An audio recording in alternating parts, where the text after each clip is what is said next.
Welcome to sports, everybody. The New Providence Softball Association closing out its best of 5 ladies championship last night at the Blue Hill Sporting Complex. Charles Fisher was there as the Proper Care Pool Sharks and Beneby operators battled for the right to represent the capital of the Bahamas Softball Federation's round-robin tournament. Both teams looking for their first ever title, and Sharks down 3-1 in the bottom of the third. Routine out, not routine to the left fielder. Base is now juiced for Keisha, and just like that, 2 runs cross the plate to tie the score at 3-all. Second and third now occupied. Debbie with the grounder, another routine play, misplayed for the 3 Sharks. Hit parade continues for the Sharks. Still in the bottom of the third, Chanel, another drop in left field, and 2 more runs come across the plate. The score now 6-3. Thieler now with the whack at the ball, and Sharks sensing blood. 8-3, and the rally is still on for the Sharks, make it 9-3. Keisha up again in the third, and up the middle, 9 runs in the inning for Proper Care, 10-3. Fourth inning, Chanel seeing ball, and the ball looking good. Sharks swinging like they were hitting off a tee. Teeing off Desiree, this one getting out of control, 12-3. You know, ladies softball, no lead is safe. Lethera and operators now starting to make a comeback. Another hit by Narissa. Another run. No panic, not just yet. Vantries takes this high pitch for a ride. Take that. 2 runs in, and Boomer G, they are back in it. Operators now starting to swing the bats and get these runs back. Late in the ball game, Boomer G still dissecting into that lead. They are now down by 4. That's the closest they would get, because the Sharks would bike their way to the championship finally, 18-11.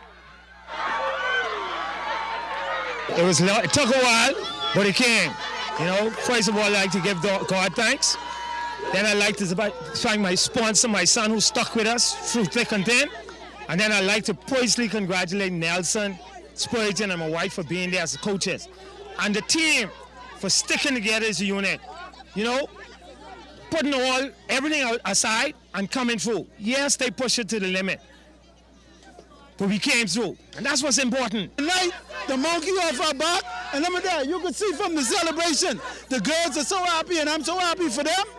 I'm so happy for them that, you know, words can't explain exactly how we feel. But in all my years of coaching, this is one of the most enjoyable times of my life. It's a relief because it's done, and I'm not going to lie to you. I can give Desiree all the credit because she did a very good job. As a pitcher, I know what she's going through, and she did a very good job. She had heart, and she played us to the finish. But it was a very good series, but we came out on top.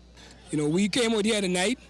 We got on top in the game, and, you know, they started to come back. But when they scored those 9 runs in the third inning, you know, our defense just collapsed. So if you don't play solid defense, and the pitcher pitching as well as she did pitch, those things are going to happen. Congratulations to the Sharks, finally N.P.B.A ladies champs. For ZNS Tool Sports, I'm Charles Fisher. All right, thanks a lot, Charles. Now joining the Sharks in the round-robin as champions from New Providence are the Island Luck Truckers, who completed the sweep of New Breed in the men's title series. Truckers catcher Jamal Sarge Johnson says it's 1 down and 1 to go.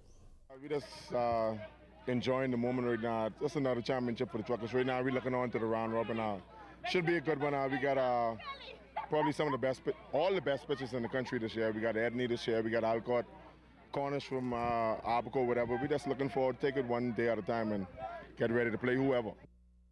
Well, the Andrews Softball Association getting some much-needed funds ahead of the round-robin. Coming on board to help out were Deputy Leader of the Progressive Liberal Party, Philip Brave Davis, and Member of Parliament for North Andros and the Berry Islands, Vincent P. With all the challenges we're going through, right, the time to come together in events like a round robin that I understand they're going to Nassau, and I'm wishing them well. I'm wishing to come back here when the championship is played in North Andros. And I will wish because I'm sponsoring them, I trust I'll be back here to watch them play the championship game. Happy to also make a small contribution also of $500 towards the effort, but to invite other corporate sponsors to step to the plate in these difficult times to really give support to our team. We appreciate that so much. It's like a blessing. It's almost like a miracle, you know, because, you know, there's tough times. We really down because the last round robin we attended in Freeport really hit us hard. Well, following elections on Saturday, Charlie Softly Robbins is the new president of the Bahamas Basketball Federation. Moving forward, Softly wants to put more of an emphasis on the Family Islands. However, his vision doesn't stop there. Need to pay more attention to our ladies program. As you can see during our CBC tournament, we didn't do a very good job. We need to build. You know, we need to get more ladies playing. The ladies have just as much opportunities as the men in the sport of basketball. And the higher they can go with it, the better we do on the national level. Same thing with our men. We have to find a way to get our best team home. We have to stop calling them today and the tournament is tomorrow. I feel like I know exactly what it takes to take us forward. And with the help of some of my great friends out there, like Stellan Quant, Fred Papa Smith, Peter Gilcourt, even Mother Pratt have something to offer us. We talk too much and don't do anything. And this time, we're going to be doers more than talkers.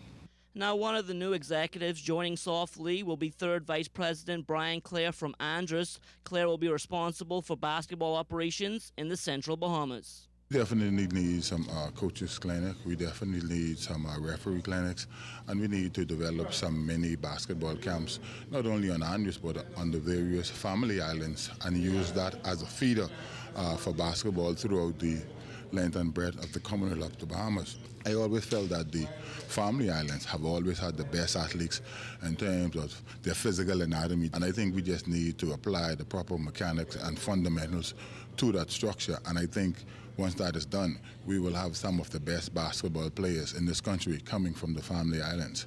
Another one of the issues I would like to bring forward is I would like to see family island basketball coaches become members, coaches for the national team. Not in terms of calling all the shot, but if we get an opportunity to sit on the bench, the experience and the exposure we obtain from participating in international events, our family island coaches could take that experience back to the family island and impart that knowledge with their colleagues. President of the New Province Basketball Association, Keith Belsey Smith, did not offer himself for a position on the BBF executive. However, he feels for basketball to get back to where it needs to be, the Federation has to be a cohesive unit and not a one-man show. Each and every one of those, his executives, got to assume the responsibility and support for the president. No one person can do it alone. He must be surrounded by those who's going to give him advice, counsel, and also the confidence to do what needs to be done. And finally in sports, the Miami Dolphins blowing another fourth quarter lead yesterday to remain winless on the season. Despite being disappointed week after week though, Julian Gibson tells us that some Bahamian fans still seem to believe in their team. Despite being 0-7, Philip Froggie Rolle, he's a dedicated Dolphin fan. He wears a charm, earring, shirt, pants, shoes, socks, even boxes, all of Dolphin paraphernalia. I'm from old school. My mother always tell me, when you believe in something, don't jump off the bandwagon. The minute you jump off, that's when they might start winning. Then I can look back and say why I live. But the Dolphins ain't gonna win no time soon. Oh, I got a little faith in them. Only place they sell the Dolphin stuff is at the flea market. At the flea market? Yeah. They don't sell none for the Dolphins in the flea market. My thing is... Why everybody riding the Dolphins? Why everybody's riding? The Dolphins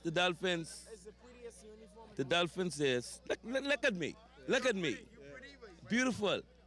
You even got a Dolphin chin? Beautiful. That's what I'm saying. Beautiful. Head to toe. Beautiful. But my thing is, number one, I need to get rid of my coaching style, the GM from top to bottom. Somebody said if y'all had Tom Brady, Peyton Manning, Drew Brees, the Dolphins will still do something, but that organization... The coaching staff needs to go. How disappointed it is to pull for the Dolphins every weekend they disappoint you. How you feel? I feel bad. I feel bad. They up 1 minute, next minute they down. They lose. You think they can ever get it right? No, yeah, maybe. I ain't sure. Maybe. But you ain't giving up on the Dolphins. No, sir. You giving up? No, sir. No, sir. You should do that. Fans still dedicated to the lousy Miami Sardines. Reporting for ZNS Total Sports, I am Julian Gibson. All right, thanks a lot, Julian. Maybe one day they will get it together. And that will do it for Sport.